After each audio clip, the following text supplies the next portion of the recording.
संजीदा हिंदी शिक्षिका LPM public school के ऑनलाइन कक्षा में आप सभी का हार्दिक स्वागत करती हूँ।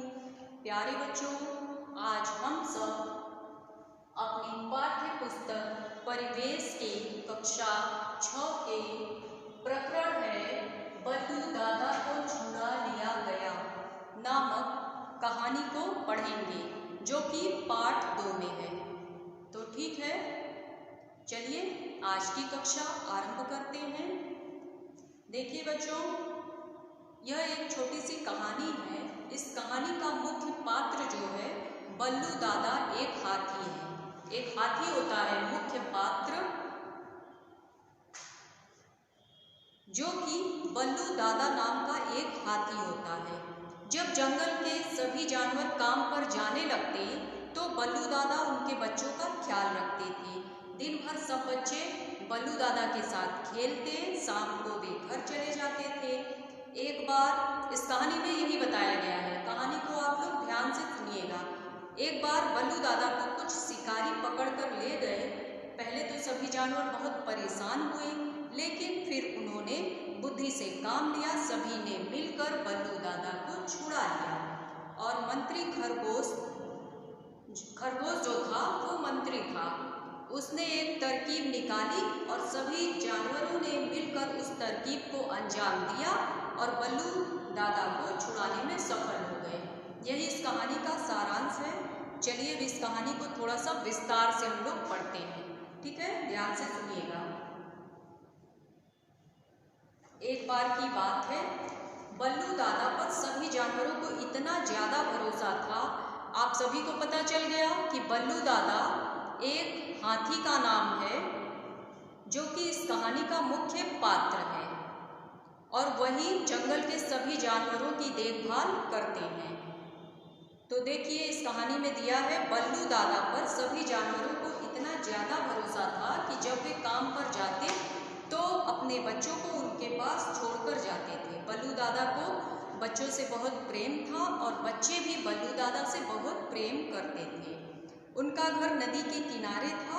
सारा दिन वे बच्चों का ध्यान रखते जैसे कि उनके खुद के अपने ही बच्चे हों। कभी कभार जब बच्चे उधम मचाते तो उन्हें वो डांटते और फिर प्यार भी करते। कोई बच्चा यदि आपस में झगड़ता है तो उसे समझाते हैं कि देखो बच्चों, हमें आपस में झगड़ा नहीं करना चाहिए और एक दूसरे से मिलजुल कर रहना चाहिए। और बच्चों के साथ बल्लू दादा खूब मस्ती करते। जब शाम होती तो नदी के पास सारे बच्चों को इकट्ठा करके अपनी सूंड में पानी भरकर फव्वारे की तरह उनके ऊपर पानी छोड़ते और बच्चे खूब हा हा हू हे हे करते हुए मौज मनाते। ठीक है, वे कहते और बल्लू दादा और बल्लू दादा। बच्चों को तो खेलने में मजा ही आता है। जब बल्लू दादा थककर चूर हो जाते, उनके साथ नहीं खेलते, तो शाम को बल्लू दादा को धन्यवाद देकर सारे बच्चे घर चले जाते और बच्चे बल्लू दादा को इतना प्यार करते थे कि छुट्टी वाले दिन भी वो, जब उनके माता पिता काम पर नहीं जाते, तभी वो बल्लू दादा के पास आ जाते और जंगल में नदी के किनारे बसा हुआ एक जानवरों का छोटा सा कस्बा था जो बहुत ही दुखी था। जानवरों के इस वो जो बहुत सुखी था। जानवरों के इस सुखी कस्बे में पेड़ों पर रहने वाले पक्षी भी सम्मिलित थे। खरगोश को उसकी सूझबूझ के कारण पशु पक्षियों का मंत्री बनाया गया। बल्लू दादा तो थे ही, जंगल के सारे पशु पक्षियों की देखभाल करते थे, उनके बच्चों को समझा कर रखते थे। ठीक है, और जंगल में नदी के किनारे यह जानवरों का छोटा सा कस्बा था, जिसमें एक खरगोश था। वह बहुत ही चालाक था, इसलिए उसे मंत्री बनाया गया था। फिर क्या होता है, एक शाम जब बल्लू दादा बच्चों को सूंड में पानी भर भर कर नहला रहे थे, तभी वहां पर कुछ शिकारी आते हैं और बल्लू दादा को पकड़ कर ले जाते हैं। सारे बच्चे डर के मारे इधर उधर छुप जाते हैं और जब जंगल में शाम को सारे पशु पक्षी आते हैं तो उनके बच्चे उनको बताते हैं कि कुछ शिकारी बल्लू दादा को पकड़कर ले गए हैं। फिर सभी जानवरों ने बरगद के विशाल पेड़ के नीचे एक सभा बुलाई और सभी ने यह संकल्प किया कि बल्लू दादा को किसी भी कीमत पर छुड़ाना है। आखिर उन्होंने सुख दुख में सदा जानवरों का साथ दिया था। मंत्री खरगोश ने पूछा, क्या आप जोखिम उठाने को तैयार हैं? तो सभी जानवरों ने एक साथ कहा हाँ। तो ठीक है, अब हमें क्या सोचना होगा बल्लू दादा को छुड़ाने के लिए? अब उन लोगों ने तरकीब सोचना शुरू कर दिया। तो मंत्री खरगोश ने पूरी गंभीरता के साथ कहा, मुझे मालूम है। उसी समय कहीं से उड़कर आती हुई एक चील ने हाँफते हुए कहा, कहाँ है? सभी जानवरों ने अपनी गर्दन उठाकर अचरज से पूछा। जिस समय खरगोश सभी जानवरों से बात कर रहे थे कि बल्लू दादा को कैसे छुड़ाया जाए, वह कहाँ है, उसी समय एक चील उड़ते हुए हाँफते हुए आई सभा में और कहा, मुझे मालूम है कि बल्लू दादा कहाँ है। तो सभी जानवरों ने एक साथ कहा कहाँ है। तो मंत्री खरगोश ने सभी को शांत करने के लिए कहा और चील से पूरी बात बताने के लिए कहा। चील ने बताया, मैं जब घर लौट रही थी तो देखा रास्ते में कई लोग बल्लू दादा को पकड़कर ले जा रहे थे। बल्लू दादा अपने आप को छुड़ाने की बहुत कोशिश कर रहे थे, लेकिन पकड़ने वाले उन्हें मार मार कर डरा देते थे और बल्लू दादा की आंखों में आंसू भी थे। तो मैं समझ गई कि कुछ गड़बड़ जरूर है। बस मैंने आवाज़ लगाई, बल्लू दादा आप अपना ध्यान दीजिए और हम आपको छुड़ाने जरूर आएंगे। और चील जो है बल्लू दादा के साथ ऊपर उड़ता हुआ चला गया और जहाँ पर बल्लू दादा को कैद कर कर रखा गया उस जगह को चील ने देखा था। फिर जब चील ने बताया तो खरगोश ने कहा, शाबाश। मंत्री खरगोश ने चील की पीठ थपथपा कर कहा, शाबाश। दूसरे जानवरों ने भी चील की खूब प्रशंसा की। फिर एक साथ सभी जानवरों ने जोश में आकर कहा कि चलो हम अभी चलते हैं बल्लू दादा को छुड़ाने। तो खरगोश ने कहा, तुम जानवरों की बस यही आदत है जो कि मुझे पसंद नहीं, न सोचा न समझा और छुड़ाने चल दिए। तो बुद्धिमान लोग हमेशा सोच समझ कर ही काम करते हैं। शत्रु को कभी कमजोर और बेवकूफ़ नहीं समझना चाहिए। हमें तरकीब निकालनी होगी ताकि हमारा नुकसान भी ना हो और काम भी बन जाए। हमें बहुत ही सूझबूझ के साथ काम करना चाहिए। सभी जानवरों ने कहा, तो हम क्या करें? बल्लू दादा ने कहा, अभी रात हो गई है, सभी लोग अपने अपने घर जाएं और सुबह तक कोई तरकीब सोचकर ही आएं।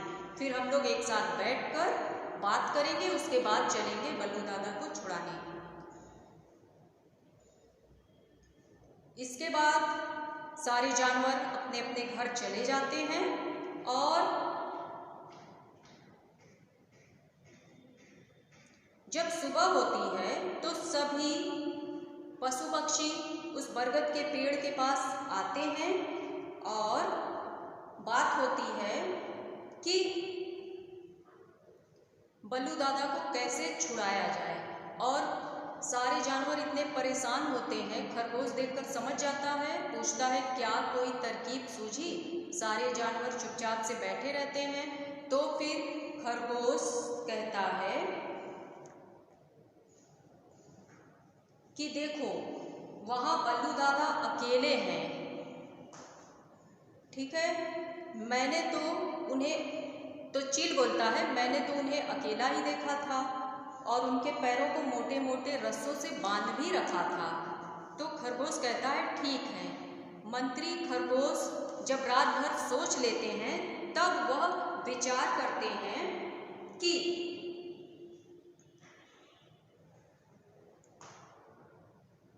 जितनी मेहनत और होशियारी से हम लोग काम करेंगे उतनी ही जल्दी बल्लू दादा को हम लोग छुड़ा सकते हैं। और खरगोश ने सबको तरकीब बता दिया, इसका ज़्यादा प्रचार नहीं होना चाहिए, नहीं तो गड़बड़ होगी, खरगोश ने कहा। तो सबसे पहले मंत्री खरगोश चील को जाकर उस चील के साथ जाकर उस जगह ले गए जहां पर बल्लू दादा कैद थे। मंत्री खरगोश के लिए वह जगह अंदर जाना उनके लिए मुश्किल था, क्योंकि जिस जगह पर बल्लू दादा को कैद किया गया था वह चारों तरफ से दीवार थी और चील ऊपर से उड़कर जाकर देखा कि बल्लू दादा इसी में हैं। तो चील ने क्या किया, सारे जानवरों के साथ वहां पहुंचा और चील ने जाकर बल्लू दादा को धीरे से उस तरकीब को बता दिया। फिर बल्लू दादा ने वैसा ही किया। एक रात क्या हुआ, कुछ चूहे गए जिन्होंने उस चारदीवारी के नीचे छेद कर दिया और छेद करके चले आए और बल्लू दादा को चील ने सारी बातें बता दी। फिर अगले दिन क्या हुआ, सारे जानवर एक एक करके पहुंचे और सबसे पहले चूहे गए और उस चारदीवारी के बाहर 2 व्यक्ति खड़े हुए थे। तो जब चूहे गए तो उस छेद में से जाकर बल्लू दादा के हाथ पैर में जो रस्सियां बंधी हुई थी उनको उन्होंने काटा और काटने के बाद बल्लू दादा नीचे गिर पड़े और अपनी आंख बंद कर लिए और कुछ गिद्ध उनके ऊपर जाकर बैठे। फिर बाहर जो पहरेदार लोग खड़े थे उन्होंने देखा कि अरे ये हाथी गिरा पड़ा क्यों है, लगता है कि यह मर गया है, तभी इसके ऊपर गिद्ध बैठे हुए। 4 गिद्ध गए थे जंगल से, 2 गिद्ध बल्लू दादा की पीठ पर बैठ गए और 2 गिद्ध ऊपर से मंडराने लगे। तो उन पहरेदारों ने सोचा कि जब कोई जानवर मर जाता है तभी उसके ऊपर गिद्ध बैठते हैं। फिर उन्होंने जाकर अपने मालिक को खबर की, वो भी आए, देखते हैं कि हाँ लगता है ये हाथी मर गया है। इसके बाद उस दरवाजे को खोल दिया जाता है। जैसे ही दरवाजा खुलता है हाथी उठकर बड़ी ही तेजी से जंगल की ओर भागता है और जो दोनों पहरेदार होते हैं बंदूक लिए वो उनके पीछे भागते हैं। तो बंदर जो रहता है पेड़ पर वह उन पहरेदारों के ऊपर कूद जाता है और जितने भी पशु पक्षी होते हैं सारे धूल को उठाकर पहरेदारों की आंखों में डाल देते हैं, जिनसे पहरेदार अपनी आंखों को पकड़े होते हैं। ठीक है, तो बंदर पहरेदारों के बंदूक को लेकर कुछ दूरी पर फेंक देते हैं। इसके बाद जाते जाते बल्लू दादा अपने घर वापस पहुंच जाते हैं। इसके बाद जब यहाँ पर हमला हो जाता है तो सारे जानवर एक एक करके जंगल में आ जाते हैं और वो लोग अपनी जगह को बदल देते हैं। फिर जंगल के सारे जानवर एक साथ हंसी खुशी से रहने लगते हैं। यही इस कहानी का सारांश है। ठीक है बच्चों, तो इस कहानी से हमें यही शिक्षा मिलती है कि हमें सूझबूझ से काम लेना चाहिए और सभी की मदद करनी चाहिए और सभी के लिए हमारे मन में प्रेम की भावना होनी चाहिए। तो आप सभी इस कहानी को अच्छे से पढ़ लीजिए और इसमें कुछ कठिन शब्दार्थ दिए हुए हैं, इनको भी देख लीजिए और PDF में प्रश्नोत्तर भेज दिया जाएगा, उसे देखकर आप लोग अपनी फेयर कॉपी पर लिख लीजिएगा। जैसे सम्मिलित, सभा में सम्मिलित हुए, सम्मिलित का क्या अर्थ होगा? शामिल। ऐसे आप लोग अपनी कॉपी में लिखिएगा शब्द अर्थ। यहाँ आप लिखेंगे सम्मिलित। सम्मिलित का क्या अर्थ होगा? शामिल। और एक शब्द आया है जोखिम। जोखिम का अर्थ होता है खतरा। सूझबूझ, सूझबूझ का क्या अर्थ होता है?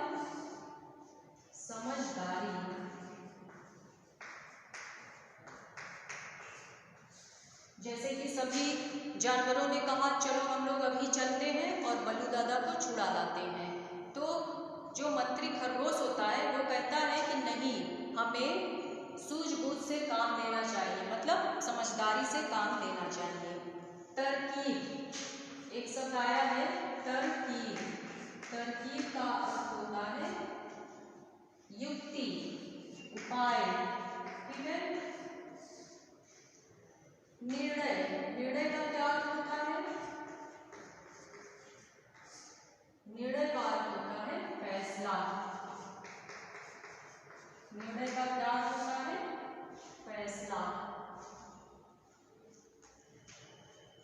तो चलिए बच्चों, उम्मीद करती हूँ कि आप सभी को पार्ट 2 में जो बल्लू दादा को छुड़ा लिया गया कहानी है ये अच्छे से समझ में आ गई होगी। तो आप सब इसे अच्छे से पढ़ लीजिएगा और PDF भेजा जाएगा तो आप लोग कॉपी पर प्रश्नोत्तर लिख लीजिएगा। तो चलिए अब आज के लिए बस इतना ही। धन्यवाद।